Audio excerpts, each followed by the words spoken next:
डर समाया हुआ है। वो देख रहा है कि हम जनता को ठग कर एक बार विधायक बन गए।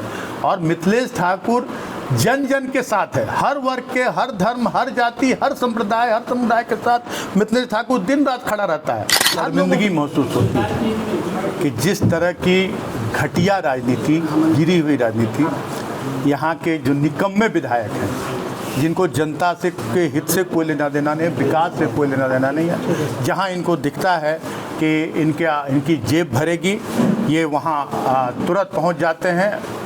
और जहाँ इनको दिखता है कि हम कहाँ जातीय उन्माद पैदा कर सकते हैं, धार्मिक उन्माद पैदा कर सकते हैं, वहाँ ये किस बिल से निकलकर और कहाँ से आप लोगों को 5 मिनट के अंदर खोज कर और इस तरह का माहौल ख़राब करने का काम करते हैं। तो मैं तो सबसे पहले गढ़वा की जनता से अपील करना चाहूँगा कि ये व्यक्ति जो है ये शातिर नहीं से महाशातिर कहा जाए, नटवर लाल भी इसके सामने शर्मिंदा हो जाएंगे।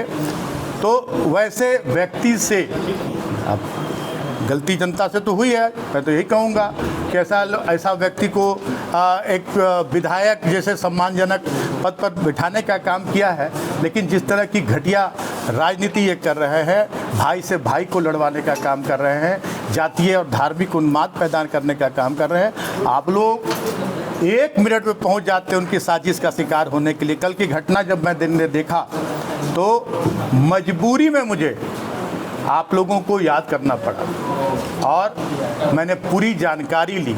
ये 2 समुदाय का झगड़ा नहीं था, ये 2 नौजवानों का झगड़ा था, आपसी रंजिश जो भी रहा। गलती जिसने की है वो चाहे मेरा खून रहेगा, मेरा सगा रहेगा, जो गलत होगा मैं उस तरह की राजनीति नहीं करता, जो गलत होगा उसको सज़ा मिलनी चाहिए। और आज दोनों पक्षों को मैंने बुलाकर और दोनों पक्षों ने यह कहा है कि आज से नहीं, पुरखों से हमारा संबंध है, व्यक्तिगत संबंध है, हमारा पारिवारिक संबंध है, कोई किसी का भतीजा लगता है, कोई भाई लगता है, और हम लोग में लड़ाई हुआ है तो ये हमारा आपसी लड़ाई है, ये कोई समाज की लड़ाई नहीं है और कोई धर्म की लड़ाई नहीं है। लेकिन ये यहाँ का विधायक को सिर्फ मौका चाहिए, वो देखता है कि एक बार हम विधायक बन गए इस तरह का उन्माद पैदा करके।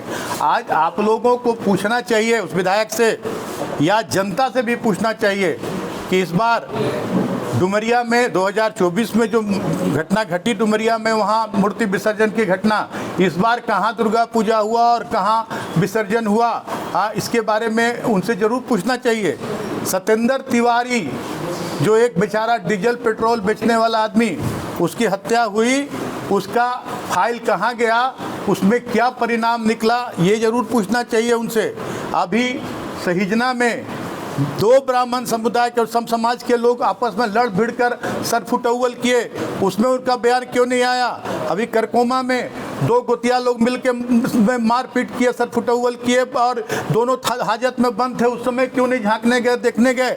हाँ, अपना जो उसका रिलेशन वाला भगना जो लगता है, जिसको भगना किसका बेटा होता है मालूम है, उसकी माँ बहन करने का पूरा वायरल हुआ, वीडियो से लेकर सब चीज़ वायरल हुआ। हाँ, उस समय समाज के लोग कहाँ थे और हिंदू और मुस्लिम कहाँ थे, ये पूछना चाहिए। ये व्यक्ति बहुत शातिर है, इसको जनता से कोई लेना देना नहीं है, ये सिर्फ भावनाओं से खिलवाड़ करता है और भावना में लोग बहकर इसके साजिश का शिकार होते हैं। मैं पूरे गढ़वा की जनता से अपील करना चाहूँगा कि हमेशा जो गढ़वा एक मिसाल है आपसी भाईचारे की, सामाजिक सौहार्द की, सामाजिक समरसता की, सांप्रदायिक सौहार्द की, इसको हमेशा कायम रखें। और जो लोग माहौल बिगाड़ने का काम करते हैं उन लोगों से दूर रहें और वैसे लोगों का बहिष्कार करें।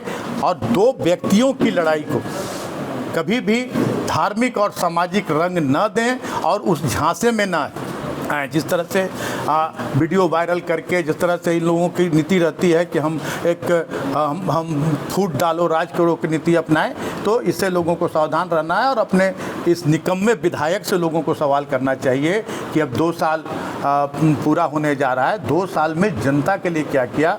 ये 2 लोगों की लड़ाई है और आपने देखा कि दोनों ने कहा कि हमारा संबंध बहुत पुराना संबंध है, हम लोगों में झगड़ा हुआ, लड़ाई हुआ और हम लोगों ने अभी हाथ मिला लिया। एक हमारे जिसने मारपीट किया और उसने माफ़ी मांग ली, और मैंने भी कड़े शब्दों में कहा है कि मेरा कोई खून भी अगर अपना खून भी अगर गलत रास्ते पर रहेगा तो मैं उसका समर्थन नहीं करने वाला हूं। मैंने कहा है कि जिसको भी इस तरह का आचरण करे वो पार्टी छोड़कर इस तरह के आचरण में शामिल है। विधायक भी इस मामले में राजनीतिक रंग दिए हैं इसमें। ये तो अभी लोकतंत्र के चौथे स्तंभ हैं। हाँ, घटना घटी और तुरंत बिल से निकले विधायक, और तुरंत 5 मिनट के अंदर मीडिया पहुंच गया, और मीडिया के लोगों को कि भाई नाम बोलो मिथिलेश ठाकुर। मिथिलेश, ये तो सोते जगते तो सपना आता है मिथिलेश ठाकुर का। मिथिलेश ठाकुर के नाम से कहते हैं ना कि चिहुक के उड़ जाते हैं। तो अभी उस रोते जागते हर मामले में जो भी आपराधिक मामला हो आप ही का नाम क्यों? तो वही कहते हैं कि उसको एक डर समाया हुआ है। वो देख रहा है कि हम जनता को ठग कर एक बार विधायक बन गए। और मिथिलेश ठाकुर जन जन के साथ है, हर वर्ग के, हर धर्म, हर जाति, हर संप्रदाय, हर समुदाय के साथ मिथिलेश ठाकुर दिन रात खड़ा रहता है। हर लोगों की समस्याओं का, ना किसी का जाति पूछता है ना धर्म पूछता है, सारी समस्याओं का समाधान करता है। और वो भी मीडिया को दिखाकर नहीं। मेरे पास जितनी समस्याएं आती होंगी उसका 5% भी उस विधायक के पास नहीं जाता है आज के दिन में भी। और सभी की समस्याओं का निदान यहाँ होता है। और उस विधायक के बारे लोग जानता है कि वो अपने स्वार्थ के लिए, अपना झोली भरने के लिए और हिंदू मुसलमान जात पात कराने के लिए। अरे पहले तुम देखो, क्यों नहीं बयान दिया? आप लोगों को भी पूछना चाहिए कि जो सहिजना एकदम शहर है वहाँ इतनी बड़ी घटना हुई। करकोमा में अभी एक गोतिया लड़ा, दोनों परिवार के लोग थाने में बंद थे। उस समय क्यों कहाँ सो रहा था विधायक? और जैसे देखता है कि कहीं कोई धार्मिक उन्माद पैदा करना है, तुरंत मीडिया के सामने बयान देना, समाज को पूरी तरह से समाज को जोड़ देना। ये दो लोगों की लड़ाई, दो लोगों में गलतफहमी हुई, जो भी हुआ। और इसका जड़ क्या है, इसका मूल क्या है, ये भी देखने की ज़रूरत है। इसका जड़ है जो लोग ज़मीन माफिया हैं। और ज़मीन माफियाओं को पूरी तरह से, हमारे समय में ज़मीन माफिया लोग पूरी तरह से चंदा करके बड़ा रकम इसको चुनाव में चंदा दिया इसको विधायक को, और आज वो लोग वसूली में दिन रात लगा हुआ है। और विधायक को भी डर है कि कहीं हमारी पोल ना खोल दे। तो सारा खेल के पीछे ज़मीन माफियाओं का हाथ है। और ज़मीन माफिया ही सारी, ये लोग तो मोहरे हैं, इन लोग को मोहरा बना के इस तरह का काम किया जा रहा है। मैं पुलिस प्रशासन से भी मैंने कहा है कि जड़ तक जाए और जो जड़ है उसको समाप्त करें, और ज़मीन माफियाओं से इस जड़वा को मुक्त कराने का काम करें, चंगुल से मुक्त कर। मैंने एसपी को भी कहा है कि जो सूची मांगी गई है राज्य के पुलिस मुखिया के द्वारा ज़मीन माफियाओं की, उन सूची में कोई भी वैसे बड़े माफिया का नाम नहीं, जिसको कोई नहीं जानता वैसे लोगों का नाम भेजा गया है।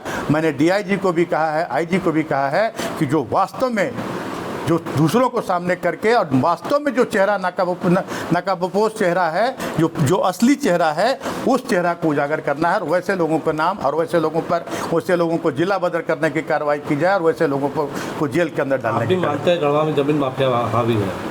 निश्चित रूप से जमीन माफिया, और सारे के पीछे सारे का अगर कोई पोषक है, अगर एक भी कोई साबित कर देगा जिस दिन कि कोई भी इस तरह के माफिया तत्वों को अगर मिथिलेश ठाकुर का संरक्षण प्राप्त होगा, जिस दिन साबित कर देगा, उस दिन मैं राजनीति से संन्यास ले लूँगा। सारे के पीछे अगर कोई एक व्यक्ति है, पूरे जमीन की माफियागिरी हो, या बालू का अवैध कारोबार हो, या अवैध वसूली हो ठेकेदार से, इंजीनियरों से, हर तरह का। आज तो मैं कहता हूँ कि आज दबी जुबान, और बहुत जल्दी ये सामने आ जाएगा कि लखनऊ की जो घटना है, आज उनके ही लोग कहते हैं कि 2 मुस्लिम को 1-1 लाख रुपया दिया था सत्येंद्र तिवारी, और उन्हीं लोग को कहा था कि मूर्ति जाएगा उधर से रोकना, उधर रोकना है तुम लोगों को।